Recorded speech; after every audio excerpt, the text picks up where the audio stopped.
സ്വർഗത്തിലേക്കുള്ള ടിക്കറ്റ് മുറിച്ചു കൊടുത്ത റസൂലുള്ളാഹി സ്വല്ലല്ലാഹു അലൈഹി വസല്ലം തങ്ങൾ ഖലീഫയായി നിശ്ചയിച്ച ഉമർ തങ്ങൾ, ആ ഉമർ തങ്ങൾ പോലും ഇത്രത്തോളം ആയുസ്സിനെയും ഓരോ നിമിഷങ്ങളെയും ഭയപ്പെട്ടിട്ടുണ്ടെങ്കിൽ എൻ്റെ പ്രിയപ്പെട്ട സഹോദരങ്ങളെ, നമ്മുടെയൊക്കെ അവസ്ഥ എന്തായിരിക്കും?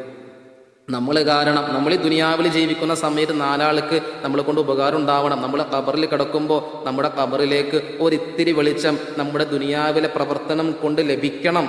മുത്തആലിമീങ്ങൾക്ക് ഭക്ഷണം കൊടുക്കുക, സാധുക്കളെ സംരക്ഷിക്കുക, നിരാലംബർക്ക് അവലംബമാകുക, നിരാശ്രയർക്ക് ആശ്രയം കൊടുക്കുക, വിധവകളുണ്ടെങ്കിൽ അവർക്ക് വേണ്ട സാമ്പത്തികമായ സഹായ സഹകരണങ്ങൾ നിർവഹിച്ചു കൊടുക്കുക, യതീമീങ്ങളെ മക്കളെ പഠിപ്പിക്കുക. എൻ്റെ പ്രിയപ്പെട്ട യുവാക്കളെ, സഹോദരങ്ങളെ, ഒരിക്കലും കാരണവന്മാരി ന്യൂ ഇയറുമായി ബന്ധപ്പെട്ട് അടിച്ചു പൊളിക്കാനോ തകർക്കാനോ തിമിർക്കാനോ ഒന്നും പോകൂല.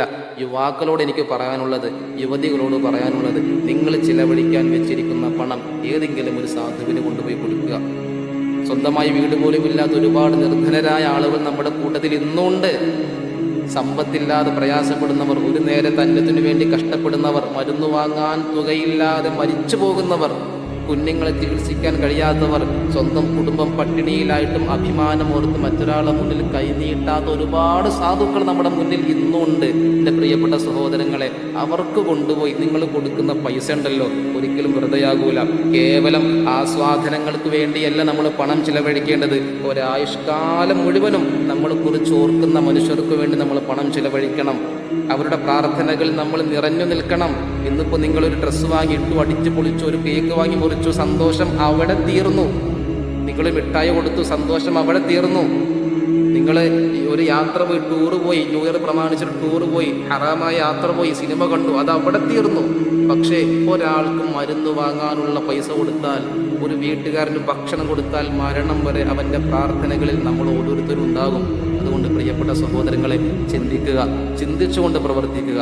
നമുക്ക് ആവശ്യമില്ലാത്ത കാര്യങ്ങളിൽ ഇടപെടാൻ നമ്മൾ നിൽക്കരുത്. ഹബീബായ റസൂലുള്ളാഹി സ്വല്ലല്ലാഹു അലൈഹി വസല്ലം തങ്ങൾ പറയുന്നുണ്ട്, അബൂ ഹുറൈറ റളിയല്ലാഹു അൻഹു റിപ്പോർട്ട് ചെയ്യുന്ന ഹദീസിൽ കാണാം, മിൻ ഹുസ്നി ഇസ്ലാമിൽ മർഇ തർക്കുഹു മാ ലാ യഅനി. ഒരു യഥാർത്ഥ മുസ്ലിം എന്നുള്ളത് അവൻ അനാവശ്യമായ കാര്യങ്ങൾ എന്ത് ചെയ്യൂല, ഇടപെടൂല. അവനിക്ക് ആവശ്യമുള്ളത് മാത്രമേ അവൻ ചെയ്യുള്ളൂ, പ്രവർത്തിക്കുള്ളൂ, ചിന്തിക്കുള്ളൂ, അനുഷ്ഠിക്കുള്ളൂ. ഏതായാലും എൻ്റെ പ്രിയപ്പെട്ട സഹോദരങ്ങളെ, നന്നായി ആലോചിക്കാം. നമ്മുടെ പൈസ കൊണ്ട് ഒരാളുടെ കണ്ണീരൊപ്പാനെങ്കിലും നമ്മൾ തയ്യാറെടുക്കുക. അല്ലാഹു സുബ്ഹാനഹു വ തആല തൗഫീഖ് പ്രദാനം ചെയ്യട്ടെ. റജബ് അല്ലാഹു നമുക്ക് അനുകൂലമാക്കി തരട്ടെ. അതുപോലെ ഷഅബാനിലും റജബിലും ഷഅബാനിലും അല്ലാഹു നമുക്ക് വലിയ ബറക്കത്തും റാഹത്തും നൽകി അനുഗ്രഹിക്കട്ടെ. അത് പരിശുദ്ധമായ റമദാനിലെ നമ്മളിലേക്ക് എത്തിക്കട്ടെ.